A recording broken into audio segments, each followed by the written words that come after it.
Dear students, derivative of parametric function. तो suppose कर लेते हैं हमारे पास कोई फंक्शन है f is equal to f theta और दूसरा फंक्शन है y is equal to f theta.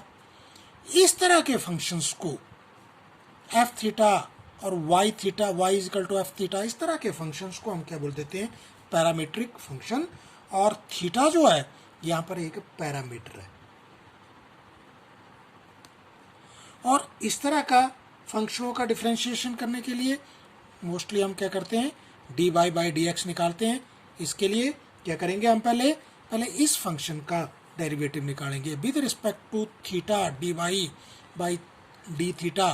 फिर इस फंक्शन का डेरिवेटिव निकालेंगे, लेकिन d y by d x निकालने के लिए क्या करना पड़ेगा? हमें इसको डिवाइड करना पड़ेगा। देखो डी एक्स डिवाइड है D theta upon d x. इस तरह से जो भी पैरामेट्रिक फंक्शन है उनका हम क्या करते हैं? डेरिवेटिव निकालते हैं। Again suppose we have another function a is equal to fx and another function b, this is equal to gx। Suppose कर लेते हैं हमारे पास दो फंक्शन है, कोई a is equal to fx और b is equal to gx।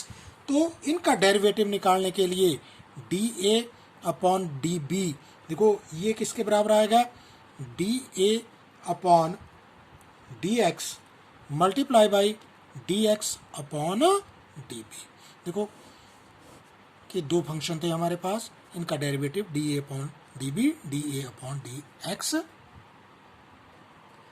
Exercise 5.6 question number 1, x is equal to 2at square and y is equal to at raise to power 4, we have to find dy by d x. देखिए यहां पर क्या है? t जो है एक parameter है। देखो t क्या है? पैरामीटर है, यानी कि जब भी हम डिफरेंशियल करेंगे तो विद रिस्पेक्ट टू t करेंगे d t of what? x। तो d x upon d t is equal to, ये क्या आ जाएगा? देखो 2 आगे जाएगा, 2 टू द 4, a कांस्टेंट है, a t की पावर 1 हो जाएगा, तो क्या आ गया? 4at। D x upon d t हमारे पास क्या आ रहा है? 4at। इस तरह ही d y upon d T, देखो 4 आगे आ जाएगा, a t raise to power 3, ये आ गया हमारे पास। अब हमने निकालना है d y by d x, d y by d x. तो इसके लिए d y upon d t multiply by d t upon d x. D y upon d t 4at cube है अपॉन, देखो और ये d t upon d x क्या है? 4at। तो यहां से कैंसिल हो जाएगा, क्या आएगा? T square. This is first question. Question number 2, x is equal to a cos theta and y is equal to b cos theta. देखो यहां पर जो पैरामीटर है वो क्या है? थीटा है पैरामीटर। तो dx अपॉन डी थीटा आएगा। ये ध्यान रखना, पैरामीटर क्या है? थीटा है। तो dx अपॉन डी थीटा, देखो a कांस्टेंट होता है, a ऐसे रहेगा, cos का माइनस यहाँ पर लगा देंगे, तो ये क्या आ गया? Minus a sine theta. इस तरह ही d y upon d theta is equal to minus b sine theta. अब हम निकालना चाहते हैं d y by d x. तो d y by d x क्या आएगा? D y by d theta multiply by d theta upon d x. तो minus b sine theta upon minus a sine theta, ये cancel हो गया। This is equal to b upon ए।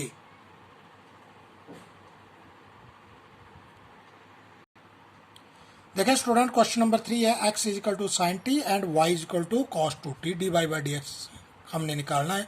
तो d y by d x ये cos t हो गया sine t का, और d y by d t cos 2t।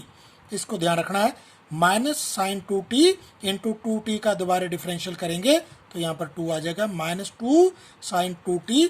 अब आपने d y by d x जो है वो निकाल लेना है। तो ये क्या आएगा? वही, और ये बन जाएगा, देखो आपके पास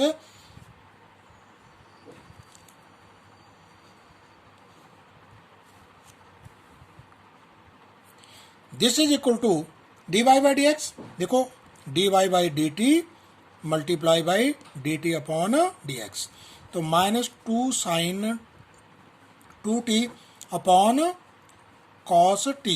देखो यहाँ पर ये आपने क्या करना है, फार्मूला लगाना है साइन 2t का फार्मूला, ये है इसमें थोड़ी सी चेंज है। माइनस 2, देखो माइनस 2 पहले है, साइन 2t का formula 2 sine t cos t upon cos t से कॉस टी कैंसिल हो गया, तो माइनस 4 साइन टी। देखिए students, question number 4, x is equal to 4t d x upon d t is equal to 4, यहाँ पर d y upon d t is equal to minus 4 upon t square, तो यहाँ से क्या आ जाएगा, d y upon d t is equal to d y upon d t हमारे पास था minus 4 upon t square multiply by 1 upon 4, देखो यहाँ से क्या आ गया, minus 1 upon t square, this is the answer. देखो यहाँ पर आपने 1 अपॉन रूट एक्स का d by d x of root x वो फार्मूला लगा हुआ है। Question number 5, x is equal to cos theta minus cos 2 theta है, तो d x upon d theta is equal to cos theta का देखें minus sine theta, देखो cos theta का माइनस साइन थीटा, यहाँ पर माइनस कॉस 2 थीटा है, तो यहाँ पर क्या आएगा, कॉस क्या क्या क्या जाता है प्लस, तो यहाँ पर क्या आ जाएगा प्लस साइन 2 थीटा, देखो डायरेक्ट कर रहा हूँ, 2 थीटा का हमने दोबारा करना है मल्टीप्लाई बाई 2, और यहाँ पर d y upon d theta this equal to d y upon d theta, देखो यहाँ पर क्या है हमारे पास साइन थीटा है,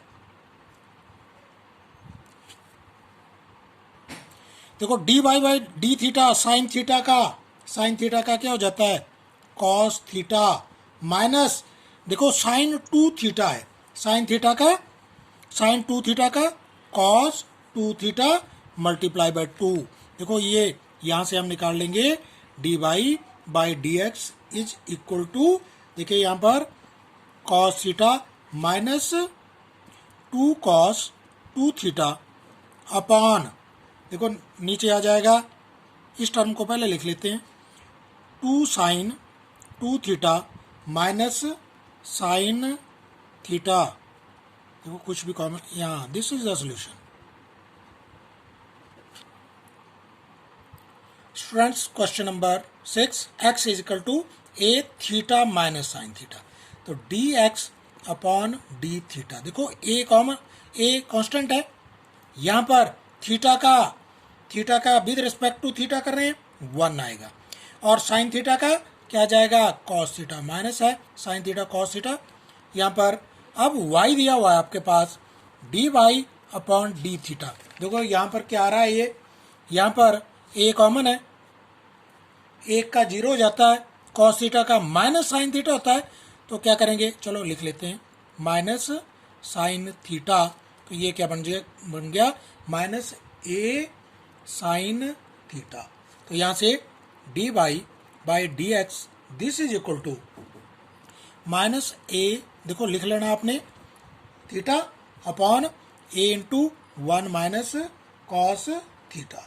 अब देखें जरा कि यहाँ पर ए से कैंसिल, माइनस साइन थीटा, यहाँ पर देखो ऊपर माइनस साइन थीटा बच रहा है, तो माइनस साइन थीटा का फार्मूला है minus 2 sine theta upon 2 into cos theta upon 2, देखो इसका फार्मूला है माइनस साइन थीटा का फार्मूला, और यहाँ पर देखो 1 minus cos theta this is equal to 2 sine square theta upon 2, तो यहाँ से देखो 2 से 2 कैंसिल, साइन थीटा बाई 2 से 1 उठ जाएगा, इसका स्क्वायर क्या बचेगा कॉस थीटा अपॉन 2 अपॉन sine theta upon 2, cos upon sine जो है कोटेंजेंट माइनस रह गया शायद, this equal to minus cotangent theta upon 2, this is the answer.